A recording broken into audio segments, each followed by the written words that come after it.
নমস্কার বন্ধুরা, আমি অরিন্দম চলে আসলাম আজকে এই মুহূর্তে বিরাট বড় একটা ডিএ আপডেট নিয়ে। 25% বকেয়া ডিএ এবার ত্রুটি সরকারি কর্মচারীদের প্রভাব পড়বে মামলায়। কি সরকারি কর্মচারীরা কি করেছে, ভিডিওটা কন্টিনিউ করুন। সুপ্রিম কোর্টের নির্দেশ মেনে বকেয়া ডিএর অংশ না দেওয়ার রাজ্য সরকারের বিরুদ্ধে অবমাননার মামলা দায়ের করেছে confederation of state government employees West Bengal. ইতিমধ্যে মুখ্য সচিব এবং অর্থ সচিবকে আদালত অবমাননার নোটিশ পাঠানো হয়েছে।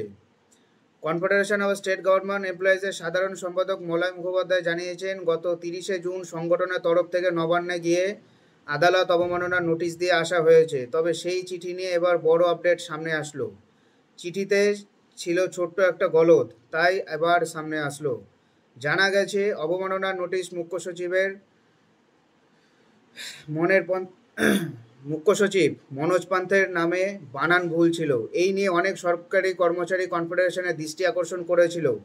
ভুল সামনে আসতেই তা শুধরে নেওয়া হয়েছে। সেই বিষয়ে সরকারি কর্মচারীদের অবগত করেছেন মলয় মুখোপাধ্যায়।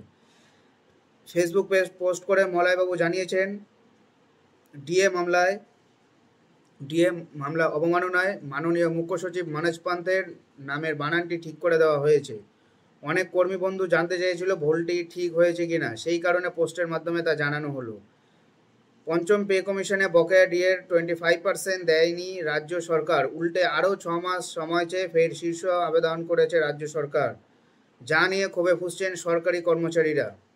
রাজ্য সরকারের ডিএ নিয়ে সুপ্রিম কোর্টের রায় পুনর্বিবেচনা করার আবেদন জানিয়েছে। সেই আবেদনে ডিএ সংক্রান্ত বিষয়ে সুপ্রিম নির্দেশ কার্যকর করতে আরও 6 মাস সময় দরকার বলেও জানানো হয়েছে। রাজ্যের যুক্তি, বকেয়া ডিএ মেটাতে যে পরিমাণ অর্থ প্রয়োজন চলতি অর্থবর্ষে সেটি তাদের বাজেটে বরাদ্দ নেই, এই জন্য 6 মাস এক্সটেন্ড করছে।